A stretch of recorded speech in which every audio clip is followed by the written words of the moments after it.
रघु एक साधारण सा लड़का पर दिल का साफ और हाथों का हुनरमंद। उसका सपना था कि एक दिन वो अपने परिवार को गरीबी से बाहर निकाल सके, पर उसके गांव में इतना काम कहाँ। इसलिए एक दिन उसने मन कड़ा किया और शहर की राह पकड़ ली। ऊंची ऊंची इमारतें, भीड़ भाड़, भागती दौड़ती बसें और गाड़ियों का शोर। रघु सड़क के किनारे खड़ा सब देख रहा है, उलझा हुआ पर उम्मीद के साथ। कुछ दिन गुजरते हैं, छोटी मोटी जगह पूछता है, कहीं बर्तन मांजने का काम, कहीं ढाबों में, पर बिना पहचान कौन नौकरी देता है।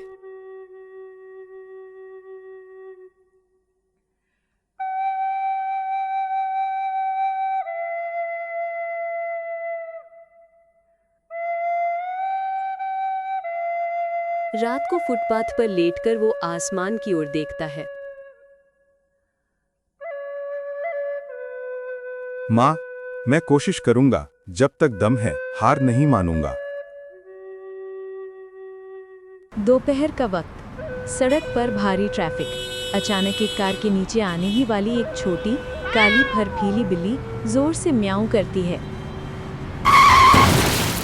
रघु एक पल को भी नहीं सोचता, दौड़कर बीच सड़क पर जाता है और बिल्ली को उठा लेता है। गाड़ी रुक जाती है, लोग चिल्लाते हैं, लेकिन रघु बिल्ली को सीने से लगाकर किनारे आ जाता है। तभी एक आलीशान कार से एक अमीर महिला उतरती है, घबराई हुई, परेशान। ओह माय गॉड, मेरी मिस्टी, तुम ठीक हो बेटा? बिल्ली को सुरक्षित देख वो राहत की सांस लेती है और रघु की तरफ मुड़ती है। तुमने इससे बचाया? तुम करते क्या हो? जी, काम की तलाश में हूँ मैडम। तुम्हें क्या क्या आता है? मैं बहुत अच्छा खाना बना लेता हूँ। तो फिर कल से मेरे घर काम करोगे, बावर्ची बनकर? जी मैडम, मैं आ जाऊंगा। अगले ही दिन रघु एक बड़े खूबसूरत बंगले में काम शुरू करता है। विशाल रसोई घर, चमचमाते बर्तन, हर चीज तरतीब में। वो खाना बनाना शुरू करता है, बिल्कुल अपने मन से। कुछ ही दिनों में उसकी बनाई हुई डिशेस की खुशबू से घर महक उठता है। मालकिन खुश, उनका परिवार खुश, बस कुछ लोग खुश नहीं थे। ड्राइवर, माली, चपरासी और कामवाली सबके सब चोरी छिपे घर से चीजें निकालते थे। अनाज कम दिखाते, बिल ज्यादा बनवाते और पैसे जेब में डालते। लेकिन रघु हर चीज साफ साफ बता देता। इस वजह से उनकी चोरी चकारी पर लगाम लग गई। धीरे धीरे वो सब रघु से जलने लगे। एक दिन चपरासी बोला, कुछ करना पड़ेगा, वरना ये हमें बर्बाद कर देगा।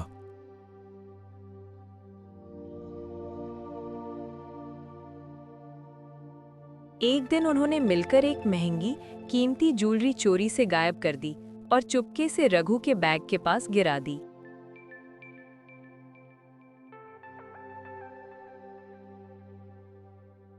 शाम को हंगामा हुआ। मालकिन गुस्से में, रघु, ये क्या है? ये ज्वेलरी यहाँ कैसे आए? मैडम, मैं कसम खाकर कहता हूँ, मैंने कुछ नहीं किया। हमने तो इसे यहीं देखा था मैडम, बैग के पास। बाकियों ने भी झूठ पर झूठ जोड़ा। मालकिन भावनाओं में बहकर आवेश में आ जाती हैं। बस, मुझे धोखा बर्दाश्त नहीं। अभी के अभी निकल जाओ मेरे घर से। रघु कुछ नहीं कहता, माथा झुका लेता है, आंसू से भरी आंखें, लेकिन आवाज नहीं। चुपचाप अपना छोटा सा बैग उठाता है और चला जाता है। दिन बीतते हैं, घर में फिर चोरी होने लगती है, पहले से भी ज्यादा। खर्चे बढ़ते जाते हैं। मालकिन को शक होता है। एक दिन सीसीटीवी चेक करवाती है और सब साफ हो जाता है। सारे नौकरों की हरकतें कैमरे में कैद थीं। उन्हें एहसास होता है, मुझे उससे माफी मांगनी ही होगी। वो उसके शहर की गलियों में, ठेलों के पास, फुटपाथ के आसपास, ढाबों पर, हर जगह पूछती है। कोई कहता, कुछ दिन पहले दिखा था। कोई कहता, नहीं मैडम, कई दिनों से नहीं आया। आखिरकार वो उसके गांव पहुंचने का फैसला करती है।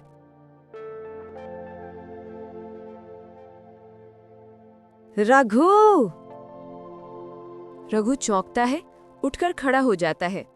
मुझसे बहुत बड़ी गलती हो गई। मैंने तुम पर विश्वास नहीं किया। मैं माफी चाहती हूँ। क्या तुम मेरे साथ वापस चलोगे?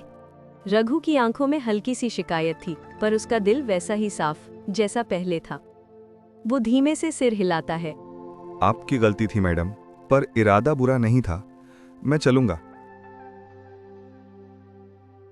शहर लौटकर मालकिन सारे बेईमान नौकरों को नौकरी से निकाल देती है और रघु दोबारा उस घर में कदम रखता है, लेकिन इस बार सम्मान के साथ।